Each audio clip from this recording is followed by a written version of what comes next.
মাধ্যমিক বিদ্যালয় কর্তৃক আয়োজিত এসএসসি পরীক্ষার্থী 2024 সালের বিদায় অনুষ্ঠানে উপস্থিত আছেন সম্মানিত সভাপতি, সম্মানিত প্রধান শিক্ষক ও আরো উপস্থিত আছেন সম্মানিত শিক্ষক শিক্ষিকা মণ্ডলী ও আমার প্রাণপ্রিয় ছোট ভাই ও বোনেরা।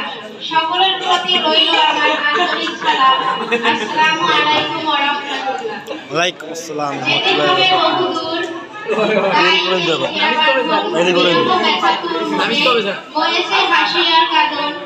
আজ ছেড়ে চলেছি সকল মায়া আর সুশাসন, সম্মুখে দাঁড়িয়েছে দিতে তাই বিদায়ী ভাষণ। সম্মানিত শিক্ষাগুরু, শিক্ষাদানের ক্ষেত্রে আপনারা ছিলেন শৈল্পী। আপনাদের পাঠদান আমাদের মাঝে মুগ্ধতা ছড়াইছে প্রতিনিয়ত। সহজ সরল সাবলীল ভাবে বোঝানোর চেষ্টা ছিল আপনাদের, বরং আমাদের অনেক কিছু না বুঝে আমরা বিরক্ত অনুভব করছি, কিন্তু আপনাদের বিরক্ত হতে দেখিনি কখনো। আজ বুঝতে পারছি একজন মালি কতটা আঘাত সহ্য করে একটা ভালো গোলাপ চারা উৎপাদন করে, আর একজন তা করে শুধু সমাজে ভালো কিছু উপহার দেওয়ার জন্য। আজ আমার সকল সম্মানিত শিক্ষকদের কাছে আমাদের বিরক্তপূর্ণ আচরণের জন্য ক্ষমা প্রার্থনা। আসলে আপনারা ছিলেন আমাদের আলোক পত্রিকা, স্নেহ ভালোবাসার প্রকৃত উদাহরণ। আপনাদের সুশাসন মনে করবে বারবার। আপনারা আমাদের কাছে দোয়া করবেন যেন আমরাও আপনাদের মতো উদ্দেশ্যের সর্বশিখরে পৌঁছাতে পারি। আর আমার স্কুলের জুনিয়র ভাই ও বোনেরা যারা আছো, তোমাদেরকে কতটা ভালোবাসা দিতে পেরেছি ঠিক জানি না, কিন্তু তোমাদের কাছে যে সম্মান আমরা পেয়েছি তা আজীবনও ভোলার নয়। তাই তোমাদের প্রতিও আমার কৃতজ্ঞ। আর সবাই শিক্ষকদের সাথে ভালো ব্যবহার করবে। আর আমরা যদি তোমাদের সাথে কোনো খারাপ ব্যবহার করে থাকি, ভাই দিমু তোমাকে হাসি কি শিখবি দে, কাইন্দি ভিডিও দেব নাকি? এই বিদ্যালয়ের দীর্ঘ সময় শিক্ষকদের যে ভালোবাসা ও সহযোগিতা পেয়েছি আমরা, তা অনন্য।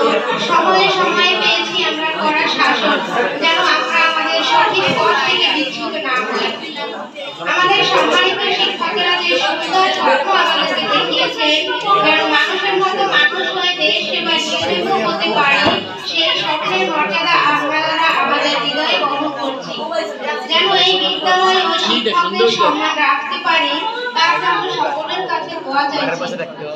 আপনারা আমাদের দোয়ায় প্রার্থনা রাখবেন। পরিশেষে আজকের এই বিদায়ের ঘটনায় সম্মানিত অতিথিবৃন্দ, সম্মানিত শিক্ষকবৃন্দ, প্রিয় সহপাঠী ও স্নেহের অনুজ সকলের প্রতি আমার শ্রদ্ধা ও ভালোবাসা জানিয়ে আমার বক্তব্য শেষ করছি।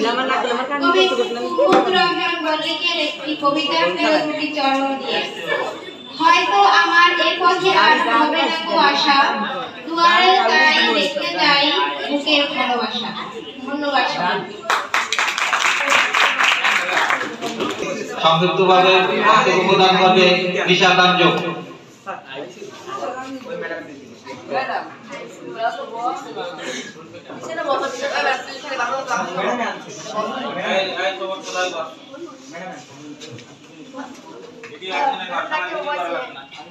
সময়ের আঙিনায় বেজে ওঠে বিদায়ের বাঁশি, রাশি রাশি শব্দ দল বেঁধে পথে নামে করে বিক্ষোভ। বন্ধ করো এ সুর, বন্ধ করো এ শুধুই নিয়মের ছলনা। বিসমিল্লাহির রহমানির রহিম। অতঃপর কি আমাদের মাধ্যমিক বিদ্যালয় কর্তৃক আয়োজিত এসএসসি পরীক্ষা 2024 বিদায় অনুষ্ঠানের মঞ্চ নিবিষ্ট সম্মানিত সভাপতি মহোদয়, সুযোগ্য সম্মানিত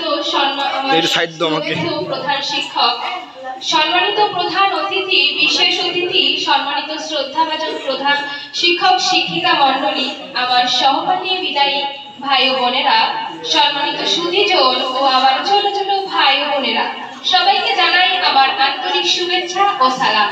আসসালামু আলাইকুম ওয়া রাহমাতুল্লাহ। আজকের দিনটি আমাদের জন্য স্বাভাবিকভাবেই বেদনাবিধ। দীর্ঘ সময়ের পড়াশোনার পাঠ চুকিয়ে আমরা আজ দীর্ঘদিনের প্রাণের শিক্ষা প্রতিষ্ঠান ছেড়ে বিদায় নিতে যাচ্ছি। তবে এই বিদায় একদিকে যেমন বেদনার, তেমনি অন্যদিকে সম্ভাবনা। আজকের দিনটিতে আমার মনে পড়ছে, এই তো সেদিন আমরা নবীন ছিলাম। আমাদের বরণ করার জন্য যেন সাজে সাজে রবে ভরে উঠেছিল বিদ্যালয়ের প্রাঙ্গণ। আজ হাঁটি হাঁটি পা করে এই বিদ্যালয়ে আমরা অগ্রজ হয়ে উঠেছি। আমাদের বিদায় নেবার সময় হয়েছে। আজ আমার সুকান্ত ভট্টাচার্যের সেই কবিতার চরণখানি বারবার মনে পড়ছে। এসেছে নতুন শিশু, তাকে ছেড়ে দিতে হবে স্থান। জীর্ণ পৃথিবীতে ব্যর্থ, মৃত আর ধ্বংসস্তূপ পিঠে চলে যাব। তবু আজ যতক্ষণ দেহে আছে প্রাণ, প্রাণ মনে পৃথিবীর সরাব জঞ্জাল, এ বিশ্বকে, এই শিশুকে বাসযোগ্য করে যাব আমি নবজাতকের কাছে আমার ধীর অঙ্গীকার। এই বিদ্যালয়ের দীর্ঘ সময়ের পরিক্রমায় শিক্ষকদের যে ভালোবাসা ও সহযোগিতা পেয়েছি তা অনন্য। সময়ে সময়ে পেয়েছি কড়া শাসন, যেন আমরা আমাদের পথ থেকে বিচ্যুত না হই। আমাদের সম্মানিত শিক্ষকেরা যে সুন্দর স্বপ্ন আমাদের দেখিয়েছেন, মানুষের মতো মানুষ হয়ে দেশ সেবায় নিয়োজিত হতে পারি, সেই স্বপ্নের মর্যাদা আমরা আমাদের হৃদয়ে বহন করছি। আজকে সেই দিন, যেই দিনের জন্য গত 5টা বছর অপেক্ষা করেছি। আজকে সেই কাঙ্ক্ষিত দিনটি চলে এলো। আজকের দিনটা চলে গেলে কি হবে, কি বা হবে? আমাদের হাজিরাখানা অফিসের এক কোণে ধুলোমাখা হয়ে পড়ে থাকবে। আজকের পর থেকে আমরা স্যারদের কড়া শাসন থেকে অফিসিয়ালি মুক্ত। আমাদের তো খুশি হবার কথা, কিন্তু কেন যেন খুশি লাগছে না। কি সবাই অবাক হচ্ছেন? কেই বা শাসনে বেড়াচাল থেকে মুক্ত হয় কষ্ট পায়? জানি না কেন যেন এই জায়গায় এসে মনে হচ্ছে কখনো এই দিনটা না আসলে হয়তো ভালো হতো। হে আমার শিক্ষা গুরুশির, আমরা যখন এই প্রতিষ্ঠানে বিগত 5 বছর পূর্বে এসেছিলাম, আমরা জানতাম না a plus b whole square equal a square plus twice a b plus b square। জানতাম না আর্টিকেল, টেন্স, ডিগ্রি, ভয়েস। জানতাম না রবীন্দ্রনাথ ঠাকুরের সেই জন্মভূমি কবিতা, সার্থক জন্ম মাগো জন্মেছি এই দেশে, সার্থক জন্ম মাগো তোমায় ভালোবেসে। এভাবে বলতে গেলে বছরের পর বছর শেষ হয়ে যাবে, তবুও বলা শেষ হবে না। এসব শিক্ষাদানের মাধ্যমেই আপনারা আমাদের করেছেন ধন্য। এদিন তো আর শোধ করার নয়, কিন্তু আমরা আপনাদের দিয়েছি বারবার কষ্ট, ব্যথা, করেছি অকাতরে বেয়াদবি।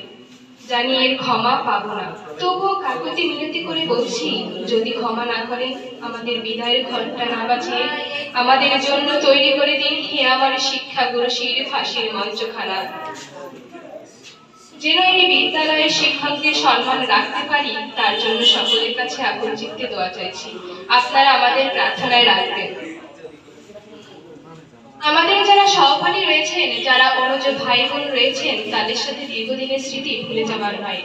সকলের প্রতি আমার ভালোবাসার শুভকামনা। অতিথিবৃন্দ, সম্মানিত শিক্ষকবৃন্দ, প্রিয় সহপাঠী ও স্নেহের অনুজ, সকলের প্রতি আমার শ্রদ্ধা ও ভালোবাসা জানিয়ে আমার বক্তব্য শেষ করছি কবি কুমুদরঞ্জন মল্লিকের একটি কবিতার প্রিয় দুটি চরণ দিয়ে। হয়তো আমার এই পথে আর হবে না কুয়াশা, দুয়ারে যাই রোপণ করে বুকের ভালোবাসা। ধন্যবাদ নিশা।